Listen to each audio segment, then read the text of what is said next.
Assalamualaikum warahmatullahi wabarakatuh. Kali ini kita akan melanjutkan pembahasan kita untuk perpindahan panas konduksi ya. Minggu sebelumnya kita sudah mengupas habis untuk penurunan kesamaan perpindahan panas konduksi, dan dilanjutkan dengan pembahasan perpindahan panas konduksi pada bidang datar satu dimensi ya, atau untuk yang satu lapis saja ya. Nah, sekarang kita akan lanjutkan untuk bidang datar yang berlapis ya. Nah, ini kita ulangi lagi pembahasan minggu kemarin ya. Konduksi, perpindahan panas konduksi untuk satu dimensi ya. Secara umum laju transfer materi berbanding lurus dengan driving force ya, dan berbanding terbalik dengan resistensinya atau tahanan termalnya ya.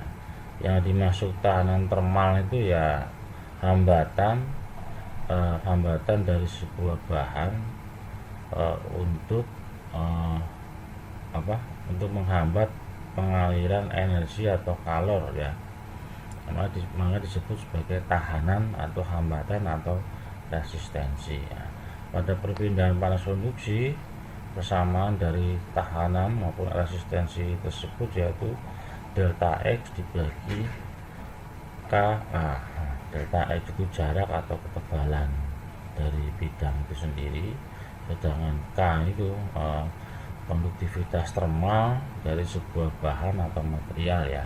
Sedangkan A itu luas penampang yang akan dilewati oleh energi atau kalor tersebut ya. Untuk persamaan tahanan ini kita masukkan ke persamaan laju aliran panas ya. Gitu, hubungannya apa sih dengan laju aliran panas ya? Seperti kita ketahui, untuk menghitung laju aliran panas atau perpindahan panas memakai persamaan Q sama dengan KA dikalikan dt per dx ya. dt itu perubahan suhu, dx itu jarak yang ditempuh ataupun tebal material ataupun dinding yang dilewati. Untuk persamaan ini kita pindahkan menjadi seperti ini ya. Ini kan sama saja ini, jadi dipindah ke bawah sama dengan delta T dibagi delta X dibagi KA. Sedangkan kita ketahui untuk delta X dibagi KA itu bisa disebut dengan resistensi termal atau tahanan termal ya. Dengan persamaan ini maka hubungan antara laju perpindahan panas dengan resistensi termal yaitu delta T dibagi L. Jadi Q sama dengan delta T dibagi L. Delta T itu perubahan suhu antara T1 dan T2. Terus R itu resistensi termal atau hambatan sebuah material yang akan dialiri sebuah panas ya. Kalau kita lihat di sini, bisa dianalogikan untuk resistensi dianalogikan dengan persamaan atau diagram elektrikal ya. Ini elektrikal hambatan atau resistensi. T1 itu suhunya, T1 dan T2 itu suhunya, R itu tahanannya ya. Jadi ini bisa dikatakan sebagai thermal resistant circuit ya, untuk analogi energi listrik ya.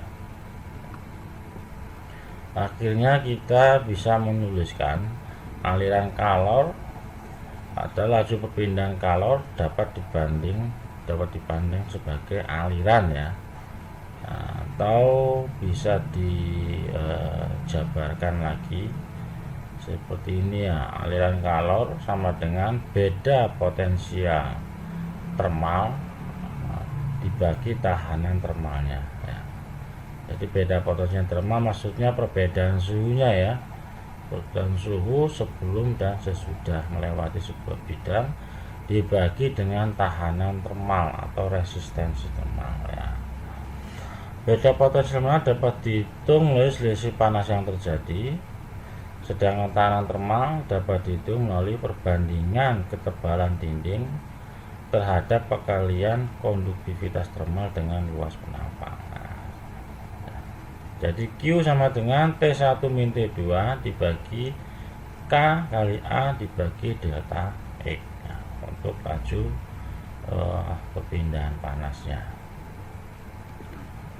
Untuk lebih jelasnya baiknya kita berikan contoh soal ya untuk resistensi ataupun tahanan termal.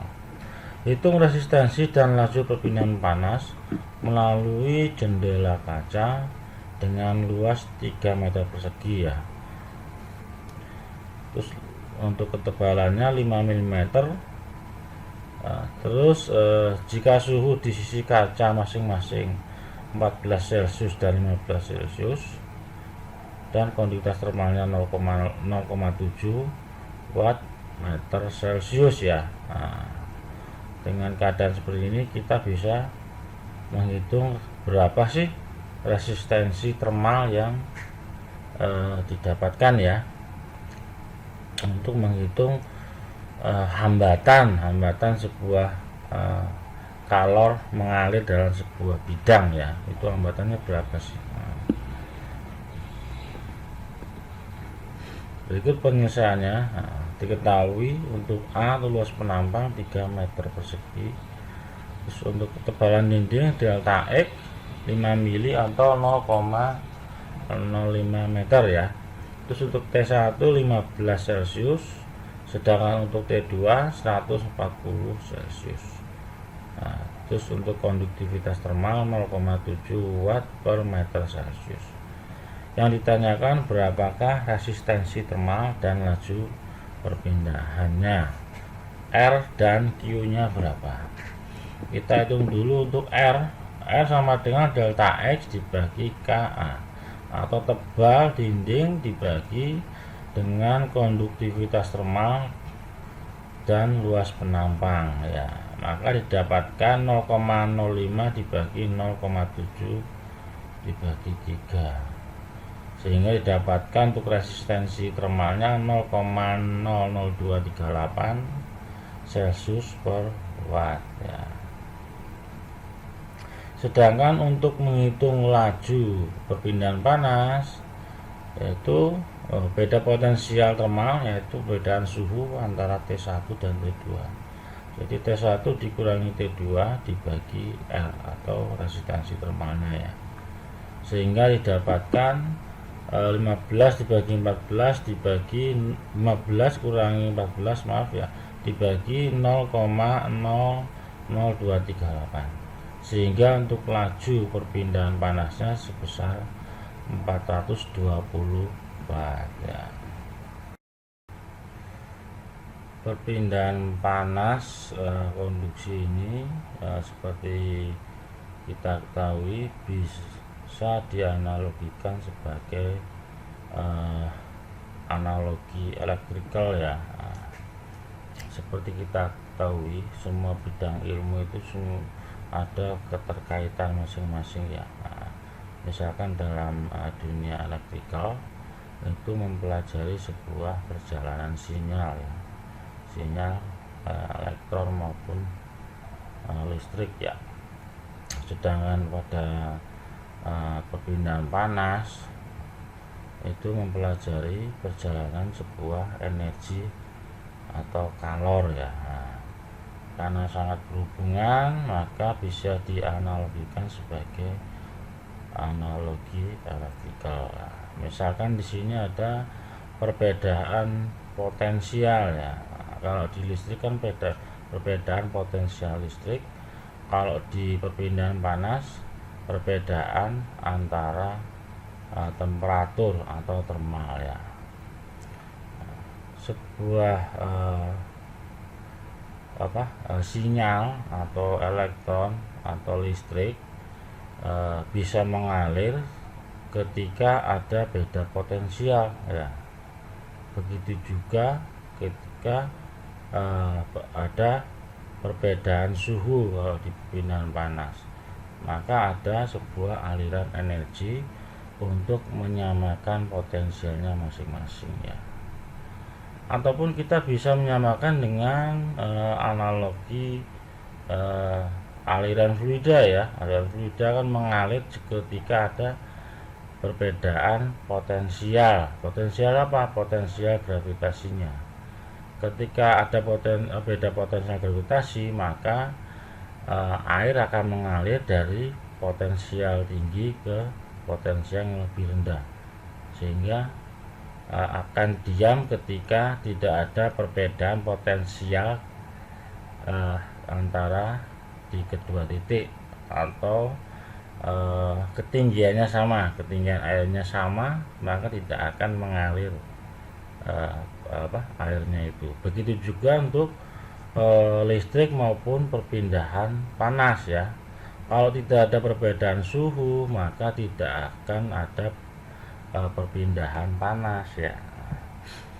Oke, untuk lebih sederhananya seperti ini ya. Nah, ini T1 dan T2 itu beda potensial dari temperatur ya.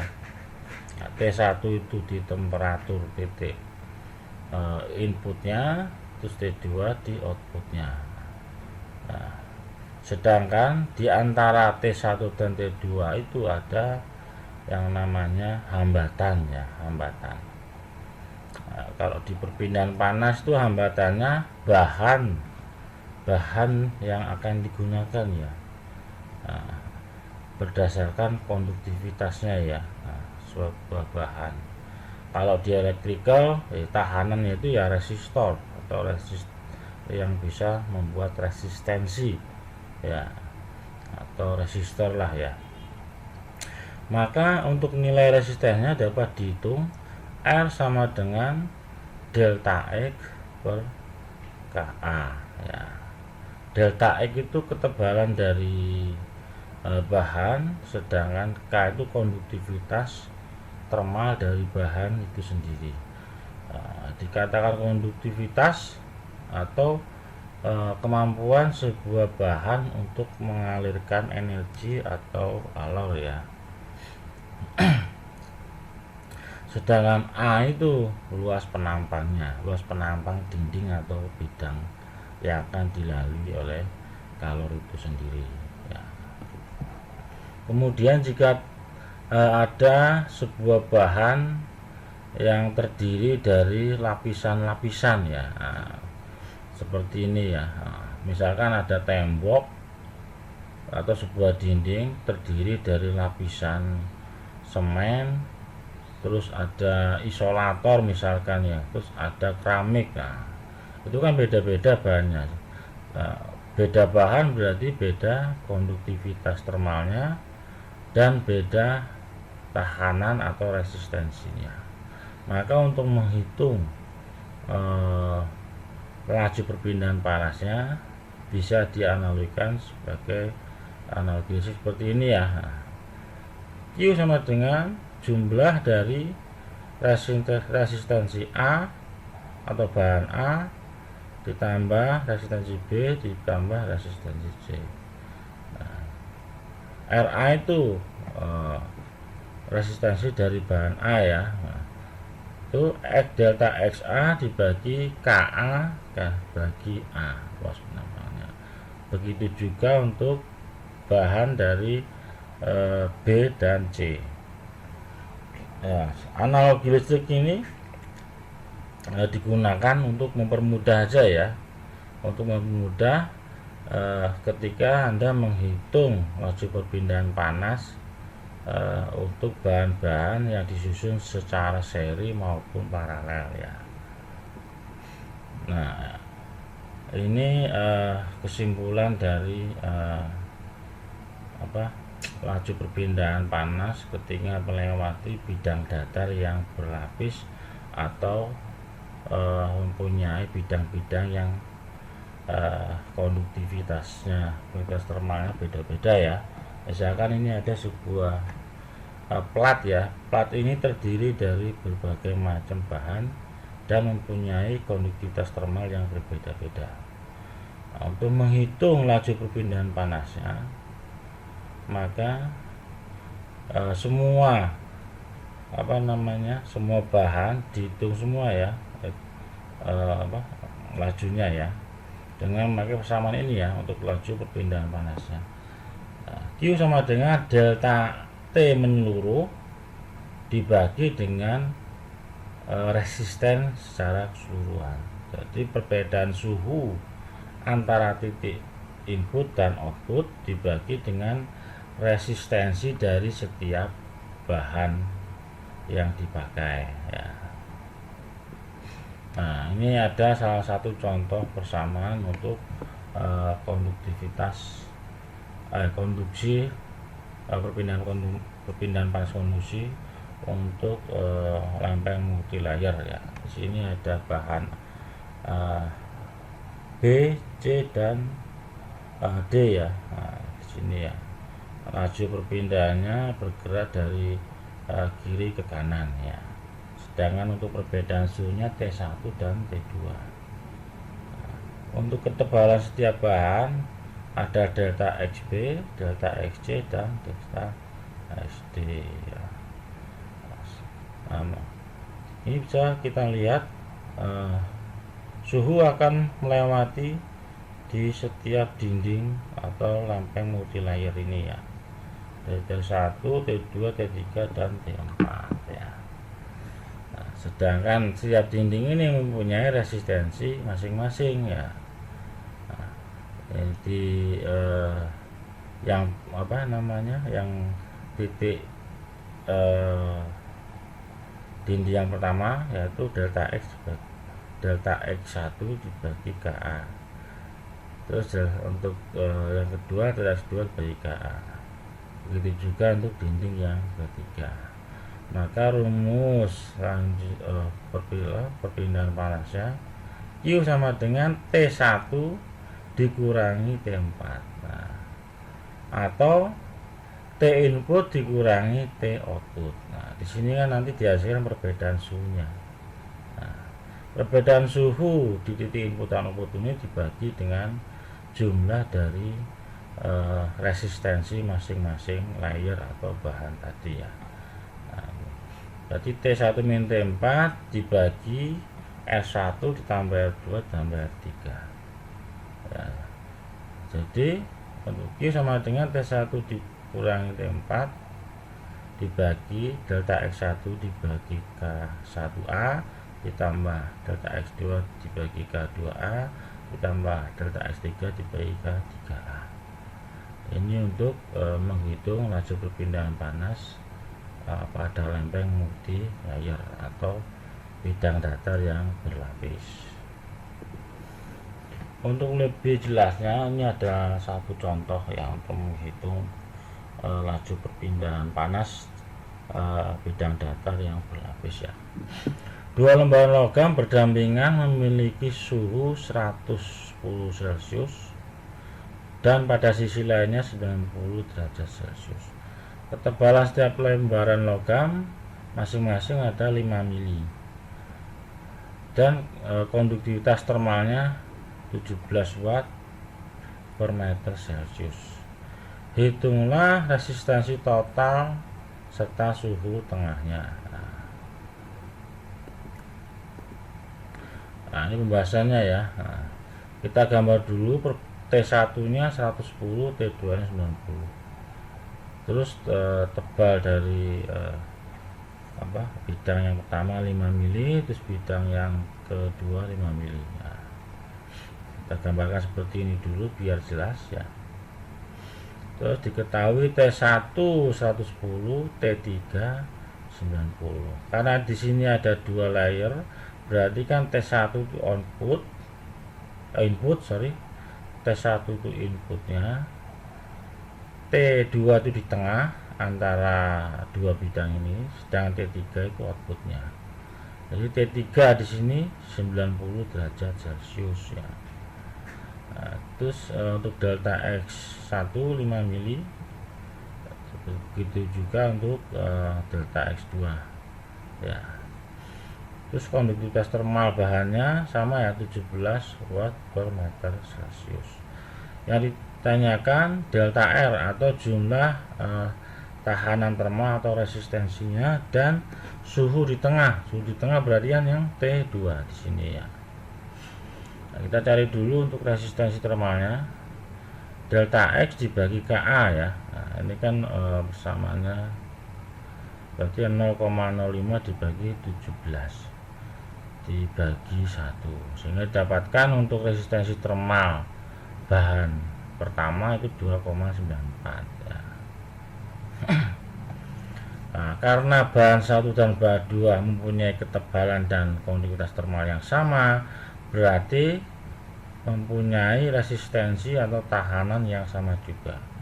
Maka untuk delta L berarti kan R dikalikan 2 atau R1 tambah R2, sehingga untuk jumlah total resistensi termalnya sebesar 5,88 kali 10 pangkat 4 Celcius per watt ya. Ini untuk resistensi termal total ya. Terus berapa suhu di tengah ya, T2 ya.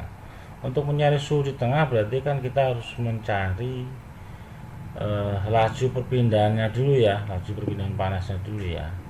Nah, Q sama dengan T input dikurangi T output atau T1 dikurangi T3 dibagi R1 ditambah R2, sehingga dapatkan 110 dikurangi 90 dibagi 5,88, sehingga untuk laju perpindahan panasnya sebesar 34.000 sekian watt ya.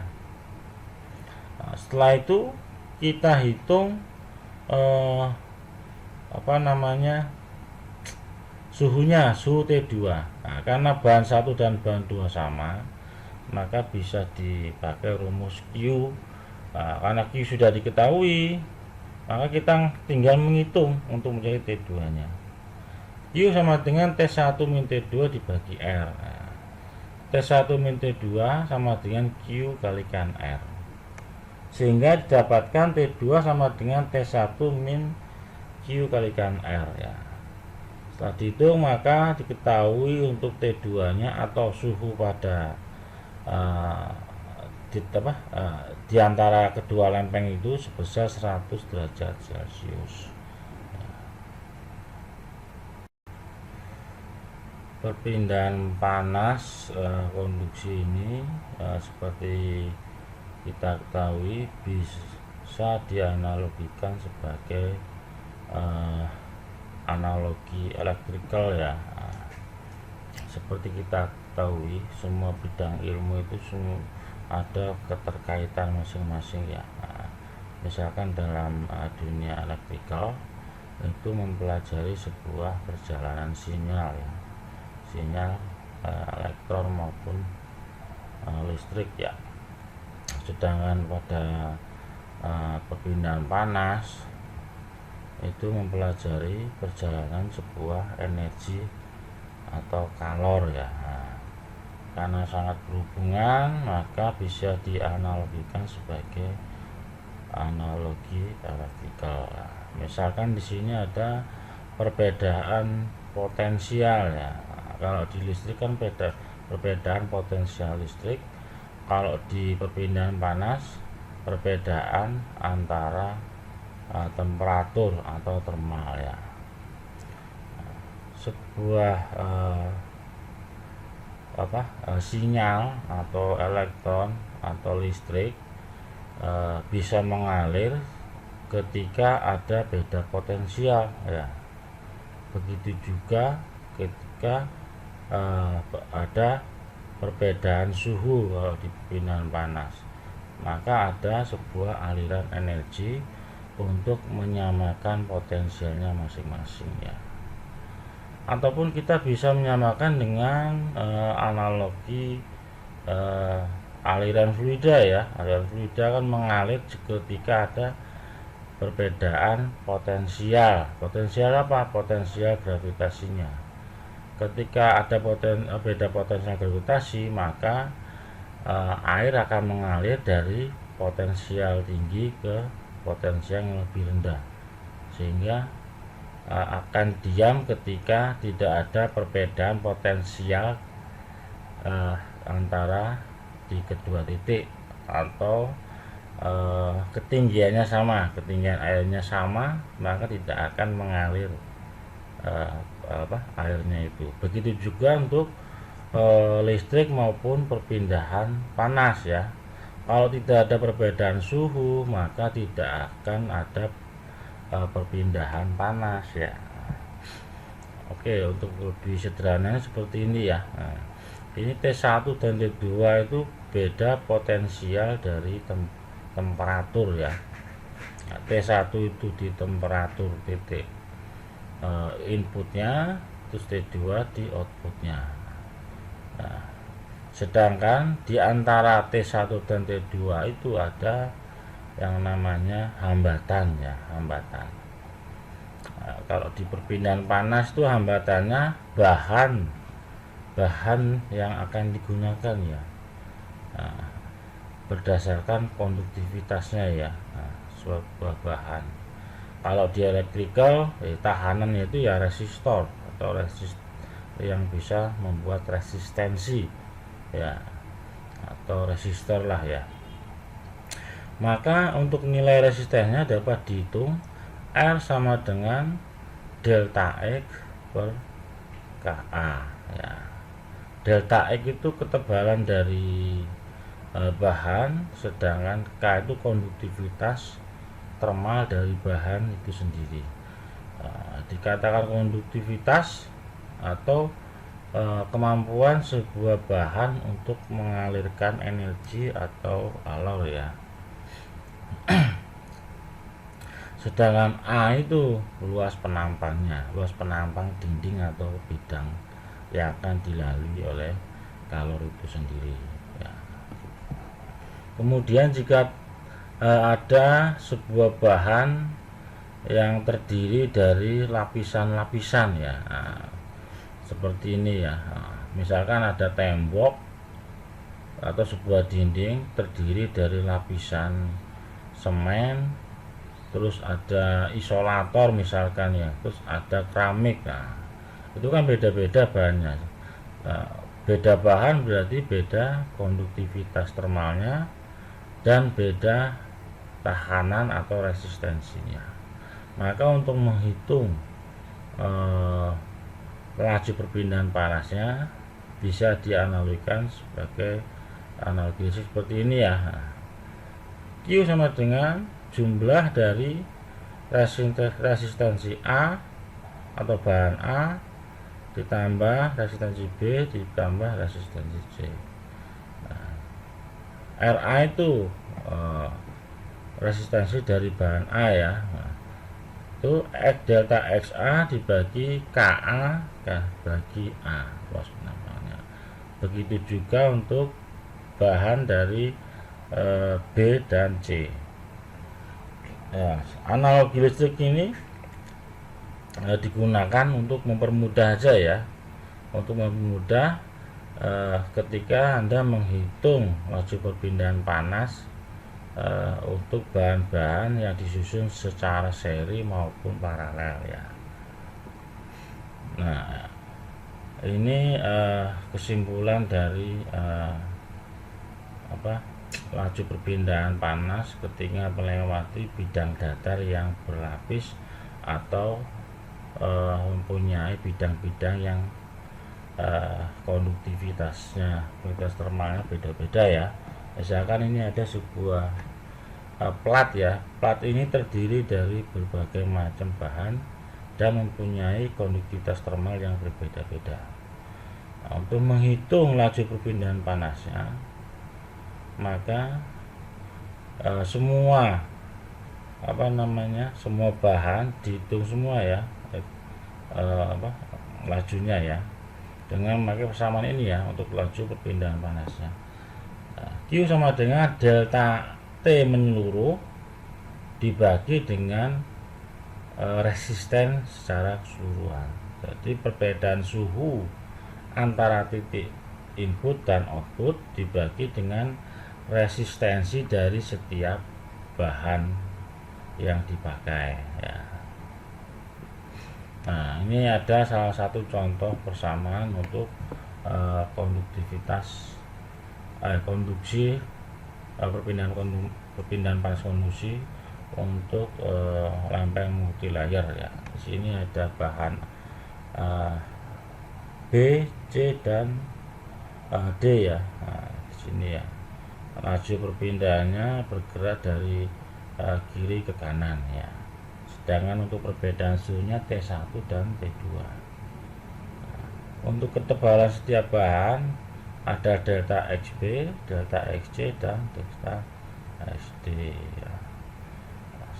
Nah, ini bisa kita lihat suhu akan melewati di setiap dinding atau lempeng multilayer ini ya, dari T1, T2, T3 dan T4 ya.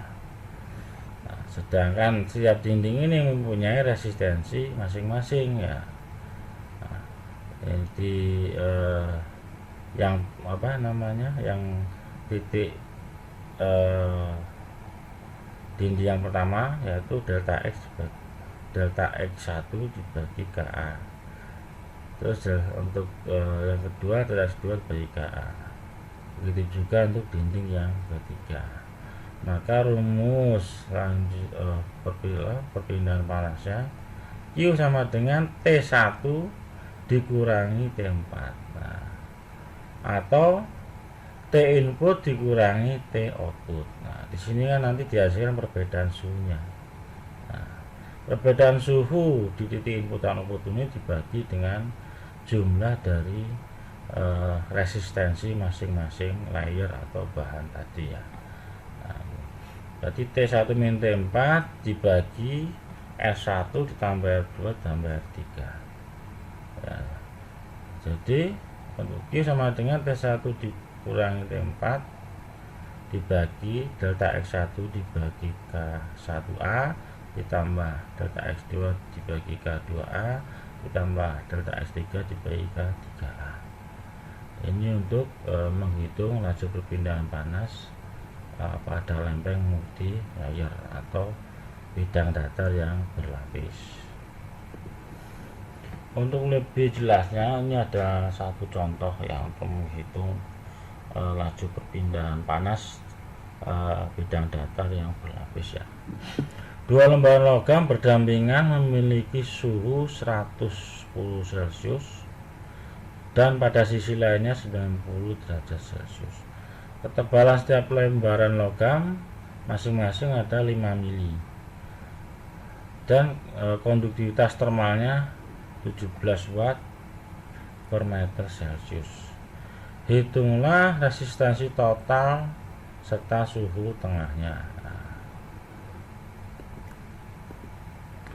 Nah, ini pembahasannya ya. Nah, kita gambar dulu T1 nya 110, T2 nya 90. Terus tebal dari bidang yang pertama 5 mili, terus bidang yang kedua 5 mili. Nah, kita gambarkan seperti ini dulu biar jelas ya. Terus diketahui T1 110, T3 90. Karena di sini ada dua layer, berarti kan T1 itu input, T1 itu inputnya, T2 itu di tengah antara dua bidang ini, sedangkan T3 itu outputnya. Jadi T3 di sini 90 derajat Celcius ya. Nah, terus untuk delta X1 5 mili, begitu juga untuk delta X2 ya. Terus konduktivitas termal bahannya sama ya, 17 watt per meter Celcius. Yang ditanyakan delta R atau jumlah tahanan termal atau resistensinya dan suhu di tengah. Suhu di tengah berarti yang T2 di sini ya. Nah, kita cari dulu untuk resistensi termalnya. Delta X dibagi KA ya. Nah, ini kan bersamaannya berarti 0,05 dibagi 17 dibagi 1, sehingga didapatkan untuk resistensi termal bahan pertama itu 2,94 ya. Nah, karena bahan 1 dan bahan 2 mempunyai ketebalan dan konduktivitas termal yang sama, berarti mempunyai resistensi atau tahanan yang sama juga. Maka untuk delta L berarti kan R dikalikan 2 atau R1 tambah R2. Sehingga untuk jumlah total resistensi termalnya sebesar 5,88 kali 10 pangkat min 4 Celcius per watt ya. Ini untuk resistensi termal total ya. Terus berapa suhu di tengah ya, T2 ya. Untuk mencari suhu di tengah berarti kan kita harus mencari laju perpindahannya dulu ya, laju perpindahan panasnya dulu ya. Nah, Q sama dengan T input dikurangi T output atau T1 dikurangi T3 dibagi R1 ditambah R2, sehingga dapatkan 110 dikurangi 90 dibagi 5,88, sehingga untuk laju perpindahan panasnya sebesar 34.000 sekian watt ya. Nah, setelah itu kita hitung suhunya, suhu T2. Nah, karena bahan 1 dan bahan 2 sama, maka bisa dipakai rumus Q. Nah, karena Q sudah diketahui, maka kita tinggal menghitung untuk mencari T2 nya. Q sama dengan T1 min T2 dibagi R. Nah, T1 min T2 sama dengan Q kalikan R, sehingga didapatkan T2 sama dengan T1 min Q kalikan R ya. Setelah dihitung maka diketahui untuk T2 nya atau suhu pada di antara kedua lempeng itu sebesar 100 derajat Celcius. Now, at this point, I would also like to introduce another concept. The concept is called thermal resistance concept. Now, you would have taken a course in physics where you would have discussed that in an electrical circuit, the electrical resistance can be described as electric potential divided by current. E was the electric potential, I is the current. So the analogy is that just like in an electric circuit, the current flows because of the electric potential, that in our case, heat transfer, the heat is transferring because of the difference in temperatures. So as an analogy to electrical potential, we have the temperature difference. So the temperature difference in our case is T1 minus T2. And for electric current, the analogy is the rate of heat transfer, Qx. And of course, we have thermal resistance. On the left-hand side, we'll call it R thermal. Now, we can go ahead and substitute here the quantity in the numerator for T1 minus T2. Remember that we just obtained an expression for steady state heat transfer as Qx equals Ka T1 minus T2 divided by L. So I can rearrange the terms here to move the T1 minus T2, keep that on one side, and move all the other terms to the other side. So we will have T1 minus T2 equals Qxl divided by Ka. And if we go ahead now and substitute for T1 minus T2 in our expression for the resistance, for the thermal resistance, we will get, we will have Qxl divided by Ka, and then will be Qx left over from the other expression. So in this case now, Qx and Qx will cancel out, and we will have L over Ka. So the thermal resistance is, under steady state conditions, equals L over Ka.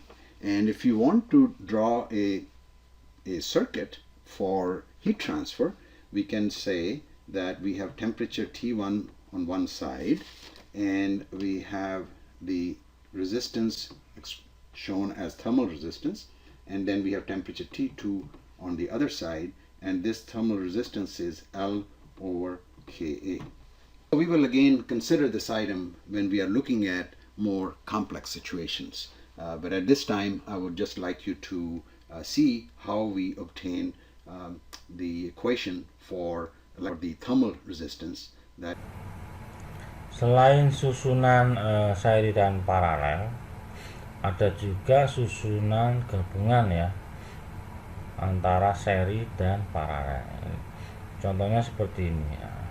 Ini ada dinding berlapis ya, untuk A, terus BCD, E, dan FG disusun secara seri ini ya. Sedang untuk BCD dan FG disusun secara paralel. Untuk mempermudah, dianalogikan ke energi atau kesamaan analogi listriknya ya, atau elektrikalnya ya. Menjadi seperti ini ya. T1 terus RA ini kan berdiri sendiri, dihubungkan dengan seri untuk bidang BCD ya. BCD ini paralel ya, jadi RA, RC, dan RD. Nah, setelah itu dihubungkan seri lagi dengan RE, terus dihubungkan seri dengan RF, RG. Sedangkan RF, RG ini dihubungkan secara paralel ya. Jadi di sini ada 5 suhu ya, T1, T2, T3, T4, dan T5 di sini ya.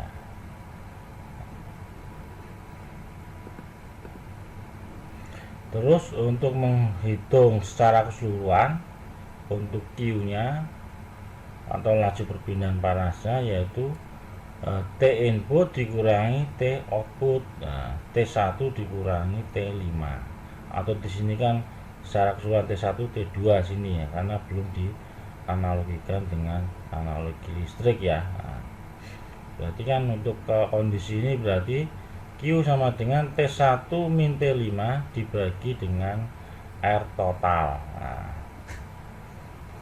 sedangkan untuk delta T total berarti kan T1 min T5 ya. Berarti antara input dan output ya. Nah, ini kondisi ketika bidang data disusun secara gabungan antara seri dan paralel ya. Sekian dari saya, kalau ada yang ditanyakan silahkan. Wassalamualaikum warahmatullahi wabarakatuh.